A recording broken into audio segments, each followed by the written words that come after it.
I'm sure from a young age, we all remember those cookies we used to get on airplanes that we only saw in the red and white packs. Yeah, seriously, we only got those cookies when we took airplane rides. Well, now today we was able to get our hands on some. Today we are having fun with the Lotus Biscoff cookies.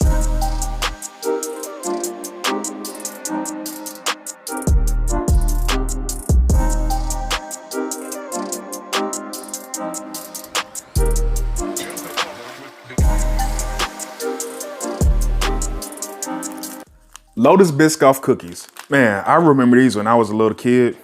Well, I wouldn't say a little kid, probably about teenage years, is when I remember eating these on an airplane rides. And that was literally the only time you ever saw these cookies. But now you can buy them anywhere or you can order them from off of Amazon. And today we are making cheesecake with these. That's right, we are making a Biscoff cookie cheesecake. Oh, I can't wait to make this. I even got some of that Biscoff cookie butter. See, the cookie butter. And this is gonna be going on top of the cheesecake. But now everyone, sorry. Me being extra. But now everyone, let's actually get to making this cheesecake. Okay, to make this Biscoff cheesecake, it's gonna be very easy, and we're using my basic cheesecake recipe. And if you haven't seen that one yet, go check out my upload on when I made the strawberry crunch stuffed cheesecake. Very simple, same recipe, just change it up a little bit to match this one. Starting off in a food processor, or if you don't have one, you can use the good old Ziploc bag and crush with a rolling pin, or your hand, or hammer, skillet, cup, whatever you got at home. But place your Biscoff cookies into the processor and press in the pulse button. Pulse several times until the cookies are crumbs. Pour in the melted butter and pulse until the cookie crumbs resemble a rough sand texture. Use a spatula to fold any cookies that didn't get coated in butter. Take your springform pan and coat with nonstick cooking spray. Dump your cookie crumbs into the springform and using a flat bottom cup or flat bottom measuring cup, press the cookie crumbs down and out and up along the walls of the springform pan. A flat bottom cup instead of a round bottom cup or measuring cup allows for better spreading of the crumbs and really presses them in, creating good edges and a corner on the bottom of the crust. Place the springform into your preheated 350-degree oven for 8 to 10 minutes and let it cool on a wire rack. In a large bowl, using an electric mixer fitted with the paddle attachment, beat 1 package of the room temperature cream cheese, 1/3 cup of the sugar, and the cornstarch together on low until creamy, about 3 minutes, scraping down the bowl several times. Blend in the remaining cream cheese, 1 package at a time, beating well and scraping down the bowl after each addition. Increase the mixture speed to medium and beat in the remaining sugar and then the vanilla. Blend in the eggs 1 at a time, beating well after each and scraping down the bowl each time.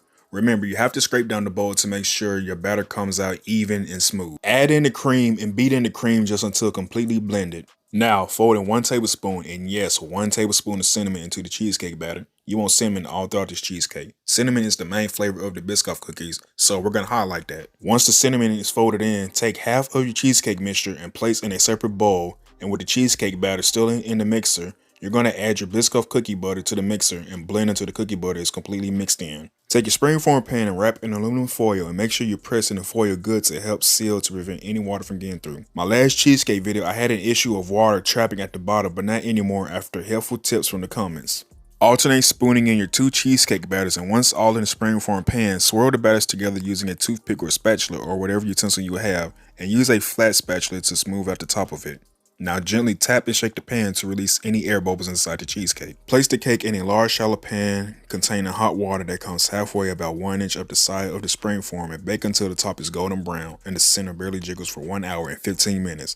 The top will seem darker than usual while baking because of the cookie butter mixed in. Cut off the oven and crack the oven door and leave the cheesecake in the oven and let it cool down using the residual heat inside the oven to help finish cooking the inside and middle of the cheesecake. Once the oven, cheesecake, and water bath are completely cool, remove the pan from the oven, and as you can see, no water or barely any water.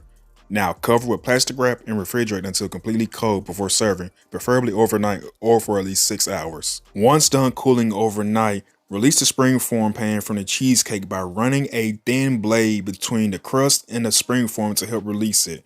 And be careful removing it. As you can see, it is giving me a little bit of trouble, but I was able to get it off. That's a nice looking crust right there, I ain't gonna lie. Place it on a serving plate or you can leave it on a springform plate, whichever is your preference. As you can see, I like to take it off. Take more of your cookie butter and melt it down and pour it all over the cheesecake. Give y'all a little sensual slow-mo drizzle right here. And sit it back in the fridge to firm a little bit for about 8 to 10 minutes. Now you're going to pipe buttercream onto the top of the cheesecake or you can use stabilized whipped cream, whichever you prefer. And while shopping, I discovered Biscoff made these sandwich cookies. So we are going to place these on top of the swirls and decorate the cheesecake a little bit more with more crumbs and more melted cookie butter. Once you're done decorating the cheesecake, take a knife that's been sitting in hot water so it can come out clean while you're cutting it. And there you have it. One decadent and delicious Biscoff cheesecake all done. Now let's eat it. All right, everyone, here we are at the end, and just look at this. Look at this. Hold on. Let's see if y'all can get a good close-up of that. Just, ooh-wee. Just, ooh. Oh my God. Now, one thing I will say right off the bat, I do wish I could have swirled the two batters more evenly to like make it look like more, but that's okay too. It kind of looks like there's someone just layered on top of each other, but that's okay. But I can't wait to bite into this. Just look at that, y'all. You can see the cinnamon. You can just see all the flavor within this cheesecake. The cookie on top. Hey, this is what finished it for me. Like once I saw that these were sold too, I was like, oh my God, I gotta buy these to finish off this cheesecake. I gotta buy these. Now time to try this out. Let's go ahead. Ooh, it's already so soft. Just cut. Oh. Do the bite. Oh, back up some. There we go. Oh my God. Y'all, this is, wait up. The happy food dance. Hold on, gotta get another bite of this. These airplane cookies ain't never tasted better. Everything just blends together so much. The cinnamon, the flavor of the cookie, the sweetness of the cheesecake. It's just velvety smooth, just delicious in your mouth. And that crust. Get the cookie on top.